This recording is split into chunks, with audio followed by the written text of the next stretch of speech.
Pandemi COVID-19 telah memisahkan guru dan murid yang telah berjalan hampir 2 warsa.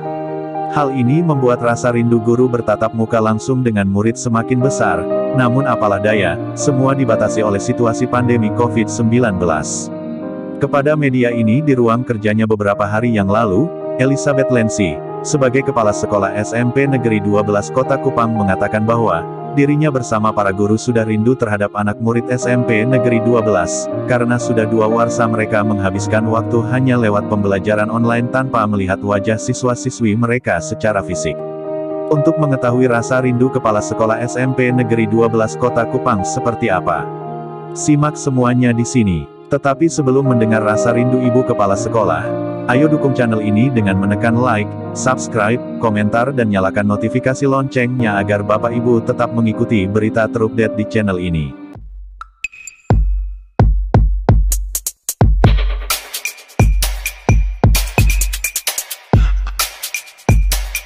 Memang ya, suka tidak suka ya, karena situasi dan kondisi membuat kita tetap menjalankan pembelajaran ini secara online dan offline. Nah, di SMP 12 masih ada 2 sistem, ada 2 cara, yaitu cara online dan cara offline, ya, atau daring dan luring. Nah, daring hampir 3/4-nya, luringnya sedikit, ya. Tentu dalam 2 cara ini pasti masing-masing punya kesulitan, ya. Ya, kalau daring ya anak-anak memang tetap belajar dari rumah, guru juga mengajar, ada yang langsung dari rumah, ada yang datang ke sekolah, karena kita menyiapkan lab di sekolah, laboratorium untuk membuat video pembelajaran. Jadi untuk pembelajaran tahun ini SMP 12 masih sistem yang kali lalu, ada yang mengirimkan pembelajaran ke anak-anak di rumah, anak-anak belajar dari rumah, dan guru mengirimkan pembelajaran itu secara online, yaitu dengan mengirimkan video pembelajaran melalui link yang sudah dibuat oleh sekolah, ya, oleh masing-masing guru. Kita di sekolah ada web, ya, ada web di sekolah. Sebentar lagi kita gunakan web itu. Ya, sekarang kita sedang merancang itu, kira-kira bagaimana mekanisme atau cara yang terbaik supaya pembelajaran ini langsung dengan anak-anak di rumah. Memang kami selama ini pembelajaran sudah untuk tahun ajaran ini sudah 2 minggu anak-anak kan sudah melaksanakan pembelajaran online, ya. Dan guru-guru kali ini ada perubahan sedikit dari kemarin, Kalau tahun lalu kami semua menggunakan Google Form, yang mengirimkan link pembelajaran dan materi dikirim dari Google Form. Tahun ini saya minta kepada teman-teman guru dan semua para wali kelas agar diatur sedemikian rupa supaya wali kelas bersama guru mata pelajarannya bekerja sama untuk mengirimkan link pembelajaran pada anak-anak di rumah. Video pembelajaran, dan ada yang sudah naik tingkat sedikit, ada yang menggunakan Google Classroom, ya, ada yang menggunakan Google Meeting, ya. Artinya aplikasi-aplikasi ini coba kita gunakan supaya membantu anak-anak kita di rumah bisa mengikuti pembelajaran ini dengan baik. Ya, intinya itu. Saya menyampaikan kepada Bapak Ibu guru dari awal tahun ajaran supaya karena terus terang selama 2 tahun, di tahun yang kedua sekarang ini di masa pandemi ini, sulit sekali guru mengenal anak-anaknya. Iya, betul. Ya. Nah, ini membuat saya dan Bapak Ibu guru, Bapak Ibu wali kelas semacam kerinduan yang luar biasa, gimana caranya untuk kita bisa bertemu dengan anak-anak. Ya, sekarang memang karena situasi dan kondisi pandemi ini membuat kita membatasi jarak, ya. Tetapi saya berpikir kita hanya jarak saja yang ini, tapi kita masing-masing sudah ada di hati masing-masing, ya. Artinya antara wali kelas dengan anaknya, anak walinya, itu mereka tetap sebagai orang tua di sekolah, tentu wali kelas ini yang mengambil peranan penting. Ini sudah masuk tahun kedua ya Bu ya? Iya. Tahun kedua, jadi siswa yang kelas 8 sekarang bagaimana? Ibu sudah bertemu mereka? Bertemu secara langsung, ada beberapa yang ada urusan langsung, misalnya mereka mengambil itu dana PIP. Iya, itu kan mereka harus ke sekolah. Rasa rindu ibu ini kan sudah dari itu sudah awal sana. Artinya beda masih saya rasa. Walaupun bertemu hanya sebentar saja, tapi kan beda kalau bertemu yang tatap muka dan setiap hari mereka harus kita ketemu, itu kan ceritanya lain. Hubungan emosional. Iya, lebih dekat. Iya. Tapi di masa pandemi ini kan kita semua diatur supaya kita saling menjaga. Iya. Karena situasi ini kita tidak tahu ya. Jadi begitu. Untuk yang tahun ini, tahun ajaran yang baru 2021-2022 ini, kami coba dengan teman-teman guru berdiskusi supaya mereka bisa sesekali mereka harus bertemu tatap muka secara virtual langsung bertemu dengan anaknya. Bukan saja mereka hanya mengirimkan pembelajaran lewat link, tetapi mereka bertatap muka. Ya, hanya bedanya tatap muka bukan di kelas, tapi tatap muka di virtual, maya, dunia maya, Zoom, Google Meeting, Google Classroom. Mereka sudah jalankan. Ini sekarang minggu kedua, karena tetap kita monitor dan kurikulum kepala sekolah juga bisa lihat, ya, sehingga kita tahu persis guru-guru mana yang sudah menggunakan, ada perubahan, tapi ada beberapa juga yang masih menggunakan link pembelajaran. Menurut saya, apapun aplikasinya, yang penting pembelajaran ini langsung kepada anak-anak. Ya, itu yang penting. Masuk tahun kedua. Iya.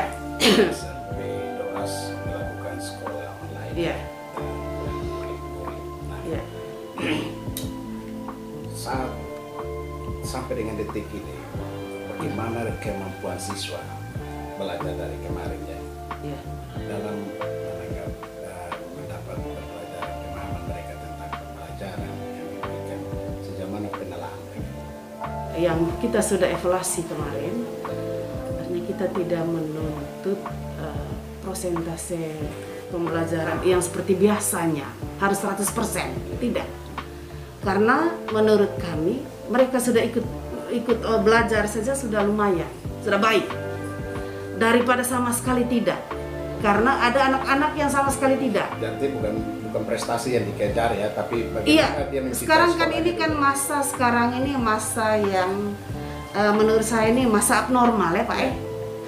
Beda dengan normal. Kalau normal ya kita mungkin mengejar prestasi. iming-iming kita harus anak-anak semua berprestasi.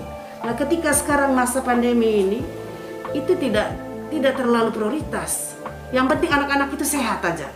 Sehat dan mengikuti pembelajaran itu sudah luar biasa menurut saya. Iya. Artinya kita jangankan itu, ada guru saya juga. Saya bilang kita sehat. Kalau kita sehat, kita bisa memberikan pembelajaran yang baik kepada anak-anak di rumah. Tapi kalau kita tidak sehat, nah ini juga problem untuk kita semua.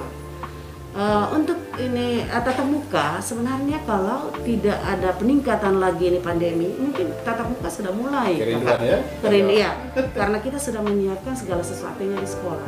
Artinya Alkes, Prokes yang ini sudah ada. Hanya kami menunggu juknis ini petunjuk teknis dari dinas, karena memang semuanya itu kan kita punya adanya. Berapa banyak sih jumlah siswa? Sampai dengan sekarang kelas 789 itu 861. Iya. Banyak itu. Lumayan. Dengan kondisi seperti ini, kesiapan guru sendiri, apakah sudah stabil atau sebagaimana sistem pembelajaran? Apakah dia harus dari sekolah atau dari rumah? Yang saya lihat selama masa yang 2 minggu sekarang ini di peningkatan COVID yang ini, ada yang langsung mengajar dari rumah. Karena dari rumah mungkin lebih aman, lebih tenang karena tidak banyak yang menggunakan wifi, karena semua guru-guru ada IndiHome di rumah. Ya, mereka menggunakan itu. Ada yang mereka menggunakan ini paket data. Nah, jadi saya rasa tergantung dari Bapak Ibu guru, tapi saya menyampaikan kepada teman-teman guru bahwa ketika Bapak Ibu guru sakit, misalnya panas, flu, pilek itu tidak boleh masuk karena nanti mengganggu yang lain. Ya, saya juga kalau sakit saya tidak boleh masuk. Ya. Begini. Nah, tetap kita mengajar dari rumah. Ya, intinya kalau mengajar ini kan mengajar online ini mereka menyiapkan video pembelajaran. Sistem pantau ibu kepada mereka? Sistem pantau saya karena kita punya grup, ada grup WA. Nah, grup WA itu kan grup WA ini berlapis dia. Ada grup sekolah umum, ada grup wali kelas masing-masing. Itu dipantau semua. Jadi link pembelajaran yang mereka kirim itu kita sudah tahu. Apa memberikan mereka paket? Iya, masih. Karena untuk setiap bulan. Sebagai sekolah tidak lagi. Siswa juga dapat atau guru saja? Untuk sementara memang kalau siswa itu kakak tidak ada dalam aturan itu, tetapi kami menyiapkan LKPD. Jadi, fotokopi bahan pembelajaran itu materi. Jika anak-anak yang mengalami kesulitan secara online, mereka bisa secara offline dengan guru memberikan tugas dan difotokopi diperbanyak oleh sekolah. Ya. Paket untuk anak-anak karena saya hitung-hitung tidak mungkin terjadi kan. Karena apa? Saya di sini punya guru tidak tetap atau guru honorer. Ya. Mereka itu setelah saya hitung-hitung 32% itu kita harus membayar gaji kepada mereka. Kalau dari 100% toh, jadi hitung-hitung itu 20% itu perpustakaan untuk buku. Nah, tambah ini untuk penggajian, terus untuk kegiatan belajar mengajar misalnya evaluasi penilaian, perbanyakan soal. Berpikir begini kakak, anak-anak ini kan sudah diberi itu beasiswa kami beasiswa PIP itu kan kita masukkan nama. Semua dapat. Banyak juga yang dapat. Hanya untuk gelombang ke-7 ada 50-an anak. Intinya adalah karena ini kan semua dana ini kan yang langsung dari kementerian dari pusat. Artinya tidak ada ini. Kita di sekolah hanya membantu untuk memasukkan nama-nama. Nanti semua itu diatur. Iya, diseleksi. Saya tidak pernah ada anak emas ada ini. Semua saya anak-anak saya semua. Ya. Ini terakhir, Bu. Pesan Ibu kepada murid-murid Ibu dan harapan Ibu kepada murid-murid dan Ibu guru, Bapak guru semua. Intinya ada satu hal yang saya doakan ya sudah cepat-cepat berlalu ini pandemi virus COVID-19 ini biar anak-anak kembali sekolah seperti biasa. Iya. Karena percuma juga kita sekolah ini sudah terus terang saya sudah bantuan ini 2 tahun berturut-turut. Ini saya sudah ganti semua di kelas. Tapi kalau tidak anak-anak tidak masuk juga, saya kayak kesal juga. Tapi bagaimana ya? Sia-sia. Nah, jadi itu kakak saya harapkan ini ya mudah-mudahan Tuhan membantu kita semua biar selesai. Sudah cukup sudah ini si virus ini. Nah, tetap berdoa. Iya, menyerah. Kita hanya berharap yang di atas. Ya. Dan saya berharap kepada anak-anak sekalian mereka tetap sehat. Pokoknya semua sehat. Orang tua juga demikian. Sehingga orang tua bisa berupaya untuk membesarkan, mendidik anak-anak ini. Kalau di masa normal kan semua itu tanggung jawab di sekolah. Tapi sekarang tanggung jawab yang paling besar ini adalah orang tua. Bapak mama di rumah. Jadi bapak mama berlaku sebagai guru di rumah sekarang. Ya, kalau dulu kan guru itu pasti menjadi terdepan ya sekarang. Yang di masa abnormal.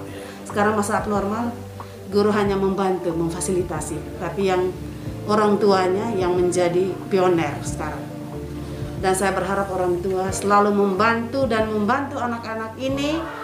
Karena dalam minggu ini saya akan membagikan juga buku-buku untuk anak-anak. Kenapa saya tidak dari minggu kemarin? Karena masih ada orang tua yang cuek, yang mereka sudah ambil buku tapi tidak kembalikan. Ini juga saya bingung bagaimana dengan orang tua ini. Buku paket yang dari sekolah, dari kementerian. Kami sekarang membagi buku ke anak-anak untuk membantu mereka selain belajar online, ya mereka juga baca buku. Buku perpustakaan. Ya, satu orang satu ya. Untuk buku kami tidak ada problem. Semua sudah disiapkan. Sejak saya kemarin itu buku kementerian sudah dari 2019 saya sudah penuhi. Sehingga tahun ini juga melengkapi semua yang kurang. Ya. seperti itu.